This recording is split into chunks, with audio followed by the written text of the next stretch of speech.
everyone, it's Lena Banks, certified financial planning professional and small business coach based here in Austin, Texas. Welcome to Financial Therapy. I am so excited to get real people talking about how we can all be more secure and confident in our financial decision making and ultimately how we can have a greater sense of well-being overall.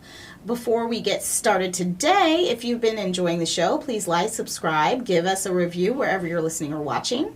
All right, let's get started for today. Today's episode is called Breaking Up with Bad Money Habits, because our relationship with money is much like our relationship with lots of different things, including people. And if you are having a hard time kind of breaking away from some bad money habits, let's think about it. Let's talk about it. So I want to give some tips for how to kind of shift your mindset around financial issues and concerns. And a lot of times what we do is we get so focused on key ways that we are kind of interacting with money, interacting with our finances, and we don't just take the time to understand if something is really making us happy, really giving us joy,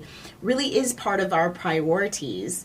And we're so focused on just living in that moment of it, or making things work, or whatever it may be, that we don't kind of take a step back and understand when it's time to maybe make a change. So this episode is called Breaking Up with Bad Money Habits. I'm going to give you 6 tips to start thinking about how you kind of shift gears in your financial situation to do things differently. So the first thing is to strive to take and allow ownership of resources. And what I mean by this is that you can love someone and still completely disagree with how they choose to manage their time, earn or spend their money, or give and take their financial energy. And we had an episode a little while back that talked about how to kind of grow your financial resources, your time, your money, and your energy. These are all resources, and unless you're financially partnered with the person who you vehemently disagree with, instead of attempting to control those resources for somebody else, let them make their own choices. Let them take ownership of those resources and face their own consequences about how to utilize them in their financial life. So you really want to not be an enabler of bad financial decision making by kind of constantly providing the soft place to land. You want to allow for ownership of those resources by the financial competent and capable folks. Let them make their own mistakes. That allows you to kind of take a step back. And if you release the idea that you need to be in control and kind of let them make their own financial mistakes, they often will hopefully course correct and move on to something different. And if they don't, then, that is a sad thing, but you can allow them to pass through your life or out of your life. And as I said, if it's your financial partner, it becomes a little more complicated, but you can break up with the bad money habit of being in that space, needing to control the narrative of someone else's financial picture and allow them to kind of make their own mistakes. So the second thing is, don't stay loyal to financial commitments when the circumstances have changed. If the circumstances have changed, our financial lives are flexible, so you can trust what you see now and operate in that truth. Things like Ponzi schemes, gambling, all sorts of things like that get us because there's always a honeymoon phase when something seems like a great investment, a big win, and we don't just take the money and run. We don't ever cash out unless we are really focused on, okay, you know what, I have earned enough on this, I'm comfortable, I'm going to walk away. And so don't stay loyal to financial commitments when the circumstances change. Don't dig yourself into a situation where you are stuck in and you're not recognizing the new truth of the situation. Don't feel obligated to continue. So you can always decide whether you'd like to keep investing in something or even whether you're ready to actively divest yourself from it.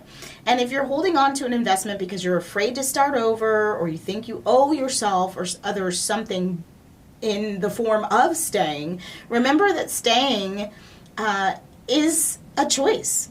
Being stuck in that moment is a choice, and the opportunity cost of that choice grows greater every day. So don't stay loyal to financial commitments when you see that the circumstances have changed. The third way to break up with your bad money habits is to understand that you can honor what you've spent and what you've lost without committing to more of the same. So sometimes the guilt and shame of losing money or time or energy on an investment or overspending or not earning enough can make us really fearful to start something new or to try again.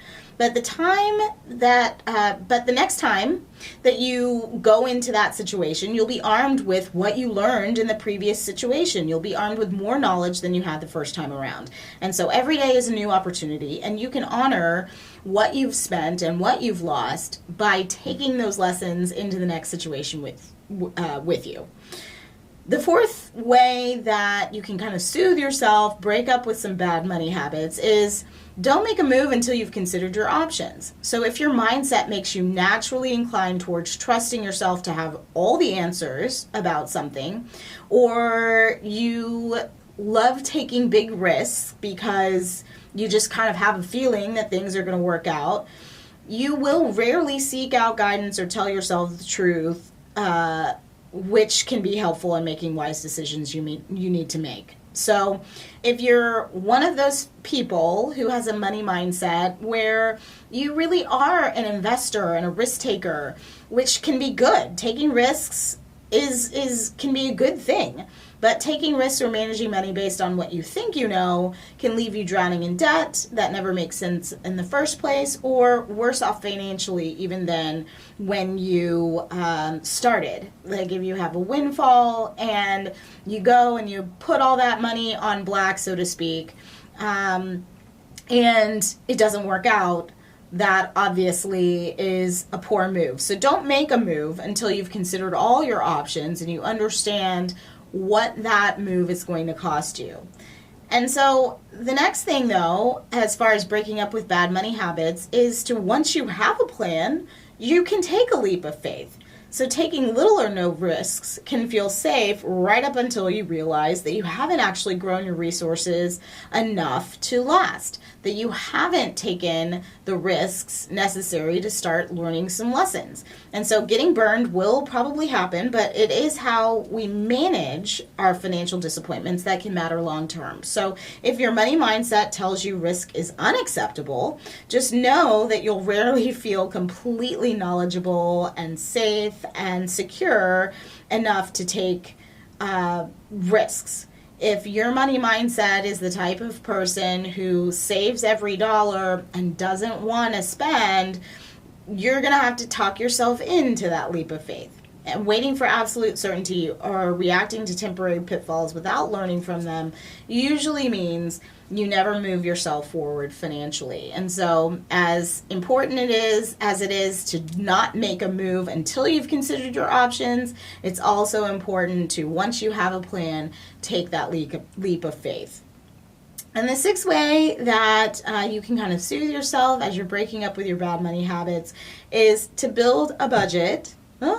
Shocker, to keep yourself accountable to your decisions. Having a budget and making a long-term financial plan really helps you take leaps you want to make and also protects you from negative consequences of unnecessary financial moves. So choosing your financial priorities based on what you want for yourself and for your family can be very freeing because you have a roadmap to lean on that is specific to you. Your budgets are boundaries, and financial planning, personal financial planning is personal. So if you have something that's a roadmap that's specific to you, that budget allows you to be accountable to your decisions, but it also allows you a little bit of freedom in making those decisions. So you don't want to keep postponing doing this one thing, creating this budget, that can provide you true clarity. So just going through the budgeting process itself can provide some really great benefits. So this has been just a real quick episode about how to break up with your bad money habits. First thing was strive to take and allow ownership of financial resources, your time, your money, your energy, and allow other people to kind of make those mistakes too. It's important that as you're resetting your mind and how you operate with money, that you allow other people to kind of make those mistakes themselves as well, or to have the successes themselves as well. The second thing is don't stay loyal to financial commitments when circumstances have changed. You're allowed to move on. The third thing is you can honor what you spent and what you've lost without committing to more of the same. So if you have made some sort of financial mistake or some sort of financial error, you can take the lessons from that and move on and honor what you have lost without staying mired in that situation and that mindset.